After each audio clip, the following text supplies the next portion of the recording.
Apa yang akan terjadi kepada kita dan bumi kalau bumi jadi sebesar matahari? Diameter bumi sekitar 12.800 km. Melintasi bumi sama kayak menyetir 3 kali bolak-balik Amerika Serikat. Itu sih nggak seberapa. Tapi gimana kalau kita bolak-balik sebanyak 305 kali lagi? Harus keluar uang berapa nih buat bensinnya? Ini adalah diameter matahari, kira-kira 1,4 juta kilometer. Dibandingkan sama bumi, matahari luar biasa besar. Nah, apa dampaknya sama kita kalau bumi menyamai besar matahari? Ada 4 kemungkinan, bergantung sama ukuran matahari. Kemungkinan pertama, bumi jadi sebesar matahari, tapi masanya nggak berubah. Planet besar dengan massa sekecil bumi, pertama-tama nggak akan ada gravitasi. Semakin besar bumi, semakin kuat gravitasinya. Begitu juga sebaliknya. Planet seringan itu nggak akan bisa menarik benda. Gravitasi menciptakan semua zat berat. Semuanya mulai dari kerikil sampai seluruh benua diam di tempat karena gravitasi. Nah, kamu pasti udah bisa nebak gimana jadinya bumi tanpa gravitasi. Kita bakal jadi butiran debu nih. Iya, bumi bakal jadi awan debu. Oh iya, selain itu, gravitasi planet lain bikin kita meregang ke samping. Bumi nggak punya kesempatan untuk kembali ke bentuk semula. Kemungkinan ini serem banget ya. Ngomong-ngomong, meskipun bumi tetap jadi planet, nggak akan ada yang bisa hidup dalam kondisi kayak gitu. Pasti ada jarak besar di antara pusat bumi dan permukaannya. Ingat, massa planet ini kecil banget, jadi nggak ada gravitasi. Bumi nggak akan bisa menahan atmosfer. Kalau nggak ada atmosfer, organisme hidup nggak bisa berkembang. Nggak penting juga sih, soalnya sekarang bumi cuma gumpalan awan. Nah, awan yang bobotnya sekitar 10 kali lebih berat dari Jupiter ini ngumpul di luar angkasa. Akibatnya, awan ini hancur dan menjadi bintang. Yuk sapa, ini dia matahari baru. Kemungkinan kedua, kemungkinan ini bisa beda dan bisa juga jadi lanjutan kemungkinan pertama. Bumi menjadi sebesar dan seberat matahari. Sekarang kita punya 2 matahari. Kita berubah jadi sistem bintang biner. Kamu tahu artinya? Waktunya menghancurkan seluruh tata surya. Bayangin aja, punya 2 pusat massa di satu tata surya. Orbit planet jadi nggak stabil, bingung sama perubahan yang tiba-tiba itu. Begitu mendekati mantan bumi, planet-planet langsung hancur. Entah karena gaya pasang surut atau tabrakan mantan bumi. Ya, termasuk raksasa gas. Hati-hati Jupiter. Kamu tahu planet mana yang bertahan dan akhirnya balas dendam sama kita? Pluto. Pluto mungkin jadi mantan planet terakhir yang tersisa di tata surya. Pluto terlalu jauh buat menyadari perubahan apapun, kecuali peningkatan massa pusat tata surya. Jadi, orbit Pluto mendekati sistem bintang biner kita dan selesai. Bumi dan matahari harus terima kalau Pluto bakal jadi satu-satunya yang mendampingi. Piringan protoplanet yang membentuk tata surya kita miliaran tahun lalu udah nggak ada. Jadi nggak ada lagi planet yang bisa tercipta di tata surya kita. Nggak apa-apa sih, tapi bagaimana dengan bumi? Gimana kehidupan di bumi baru? Yuk lihat. Siang dan malam jadi makin lama karena waktu rotasi bumi bertambah. Mungkin ada penurunan suhu yang signifikan di kutub utara dan selatan. Bahkan di bumi yang kecil sekarang, kutub hampir nggak mendapat cahaya matahari. Jadi, kalau bumi membesar, cahaya matahari di sana bakal makin berkurang. Tapi bumi jadi lebih luas sekarang. Nggak ada overpopulasi, saking besarnya. Kalau kamu mau pergi dari satu titik ke titik lain, kamu butuh waktu bertahun-tahun. Iya sih, kalau dipikir-pikir, kita mungkin bakal kesepian banget di sana. Tapi kita nggak tahu kan, mungkin roket bakal jadi moda transportasi utama kita. Keren banget tuh. Ada banyak wilayah luas yang belum dipetakan dan belum pernah dilihat atau dikunjungi manusia. Kita juga nggak akan tahu tentang banyak peradaban dan suku. Setelah beberapa abad, banyak orang meninggal tanpa pernah bertemu atau mengenal orang lain. Itu juga kalau kita bisa jalan. Tulang kita nggak bisa menopang bobot kita dengan gravitasi besar. Dan jantung kita harus bekerja 2 kali lipat biar kita hidup. Burung nggak bisa terbang lagi. Lebih tepatnya, nggak ada yang bisa terbang. Pepohonan yang lama tumbang dan pohon yang baru tumbuh pendek. Kayak rumput. Ngomong-ngomong soal pohon, gimana sih keadaan ekosistem kita? Ya, nggak baik. Kalau kita nggak peduli sama lingkungan di bumi kecil sekarang, bayangin gimana jadinya kalau bumi jadi besar. Sampah kita yang menggunung pasti akan mengalahkan pepohonan dan air bersih yang mengalir ke rumah baru kita yang besar.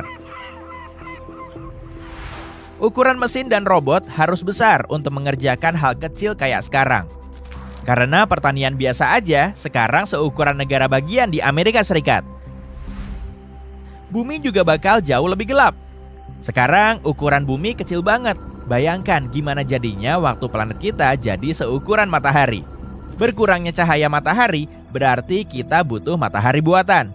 Akan ada perbedaan suhu yang besar di permukaan planet kita.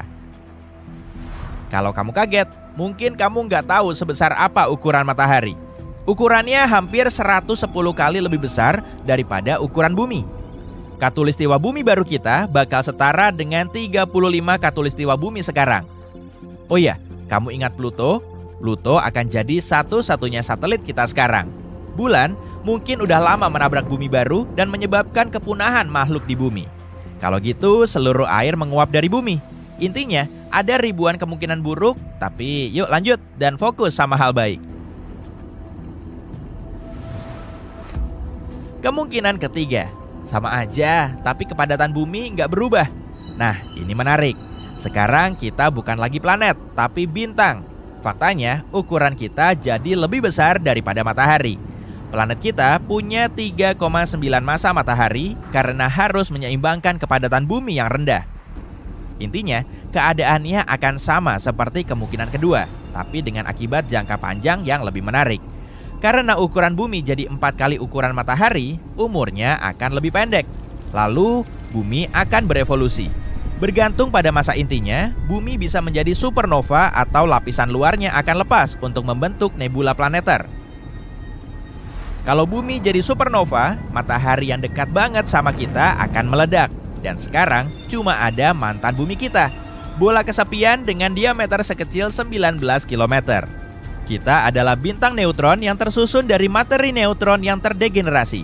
Bintang ini memiliki tingkat kepadatan ekstrim dan berputar sangat cepat. Jadi, mending jauh-jauh deh. Kalau bumi menjadi nebula, matahari akan menarik semua debu dan menambah masanya. Sekarang, kita punya matahari yang sedikit lebih besar dan sebuah katai putih. Setelah beberapa lama, matahari yang tua menghabiskan sisa hidupnya. Matahari tua itu menjadi raksasa merah setelah menghabiskan hidrogen di intinya.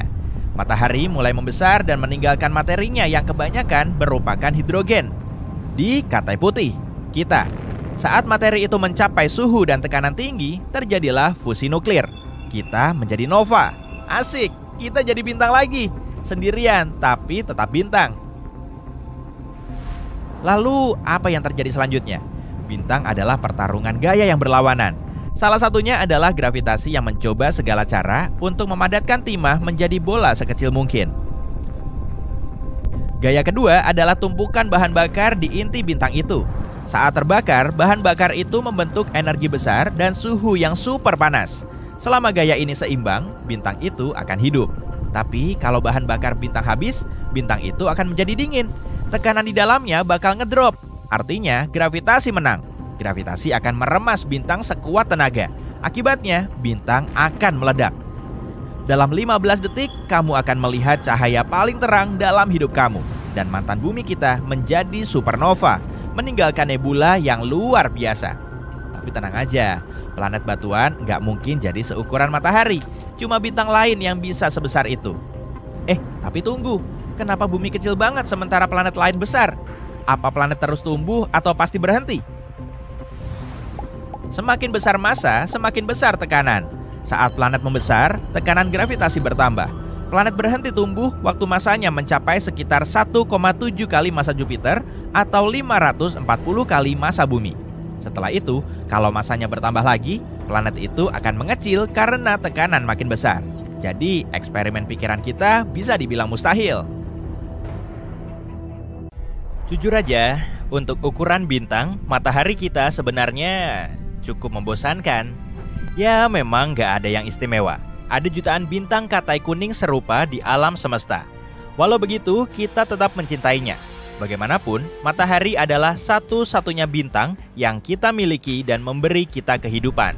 Tapi, Dulunya nggak seperti itu loh. Dahulu kala, matahari punya kembaran, dan kemungkinan kembarannya itu jahat. Lalu apa yang terjadi kepadanya? Nah, yuk kita cari tahu. Ini adalah awan molekul raksasa. Awan ini juga disebut nebula gelap. Di sini ada banyak gumpalan antar bintang yang penuh dengan gas, debu, dan tumpukan bintang. Awan-awan ini tidak memiliki batas yang jelas dan seringkali memiliki bentuk yang aneh. Kamu bahkan bisa melihat beberapa di antaranya dengan mata telanjang. Lihatlah langit yang cerah di malam hari. Awan-awan ini terlihat seperti bintik-bintik gelap di seluruh Bima Sakti yang terang. Dan disinilah matahari kita lahir sekitar 4,5 miliar tahun lalu. Matahari berasal dari salah satu awan molekul ini.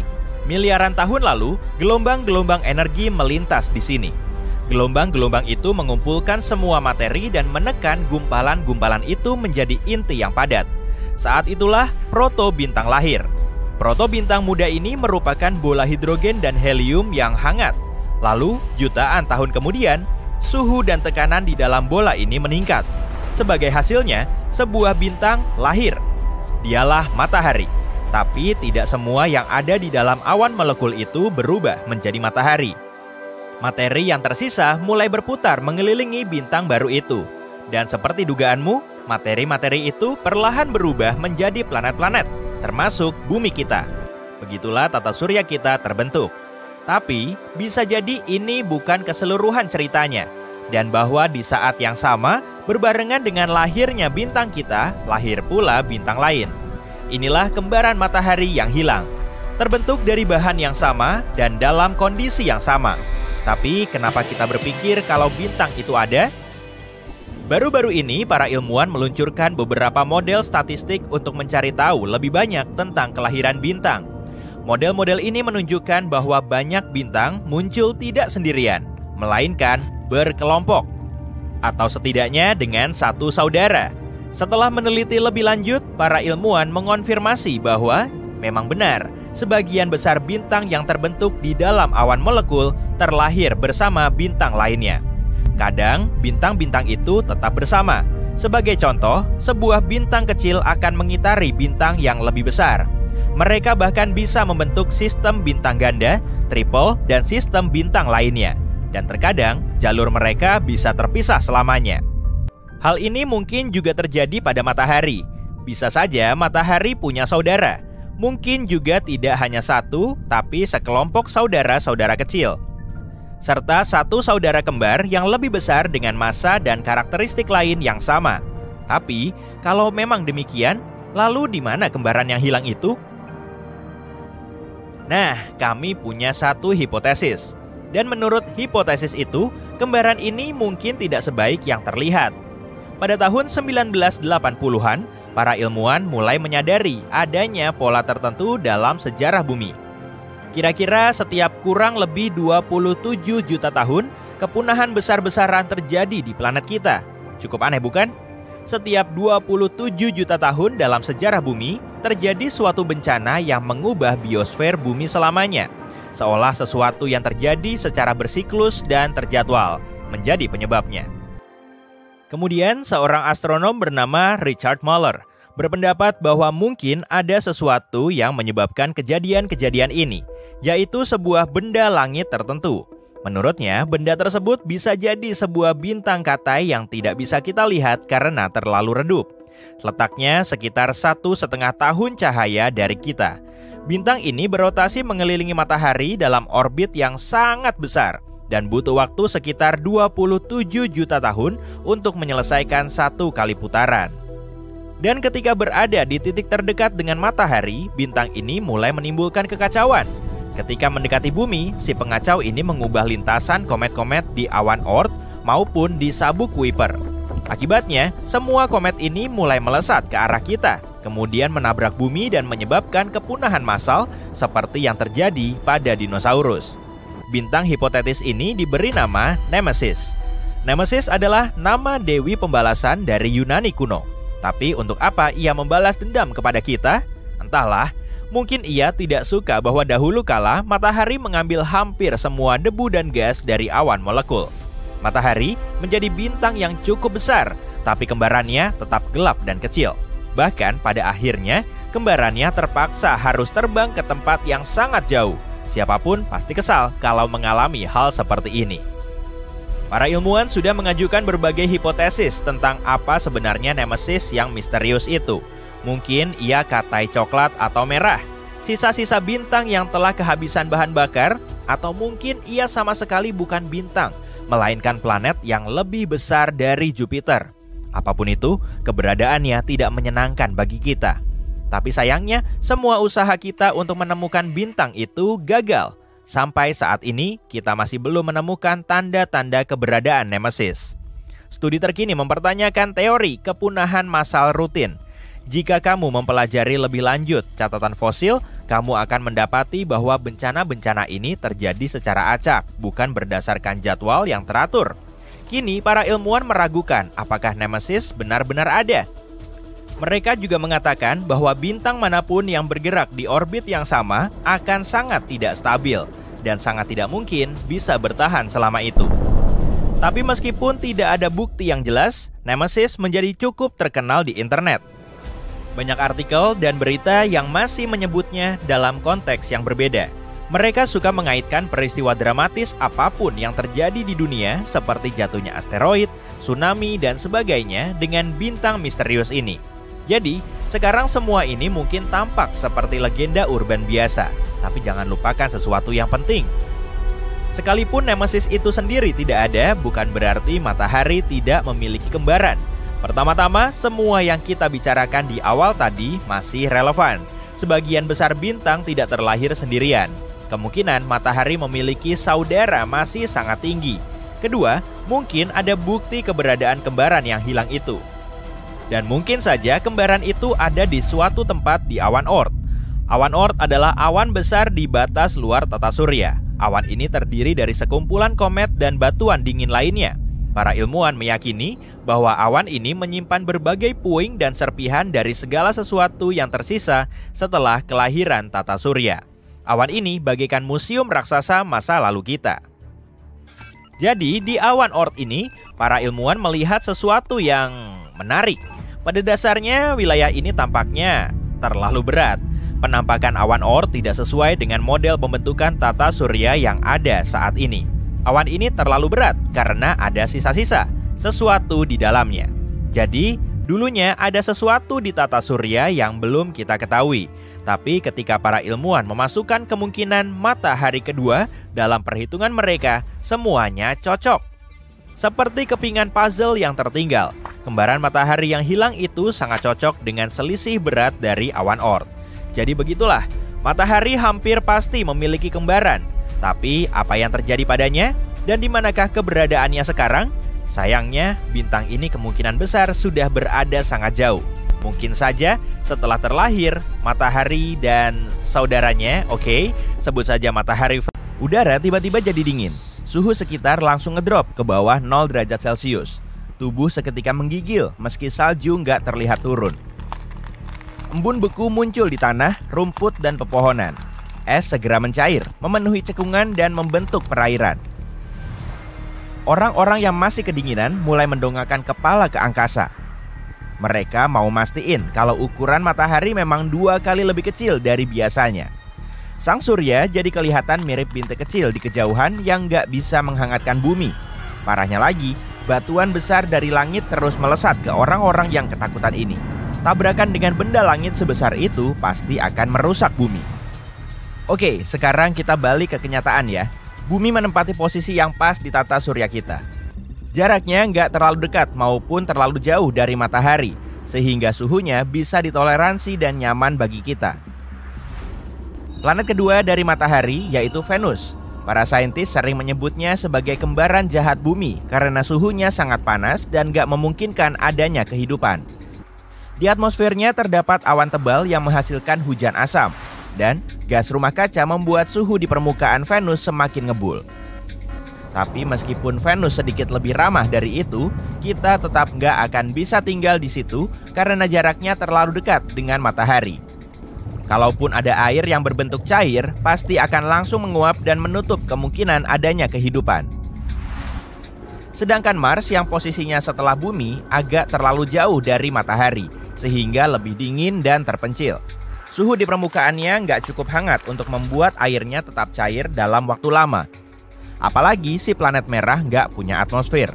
Padahal elemen inilah yang bikin udara di bumi bisa dihirup. Jadi, kalau jarak bumi ke matahari mengalami perubahan, suhunya juga akan berubah. Tapi selisih ratusan kilometer masih belum kerasa bedanya sih. Lagi pula, jarak perputaran bumi ke matahari nggak selalu sama, kadang lebih dekat dan kadang lebih jauh.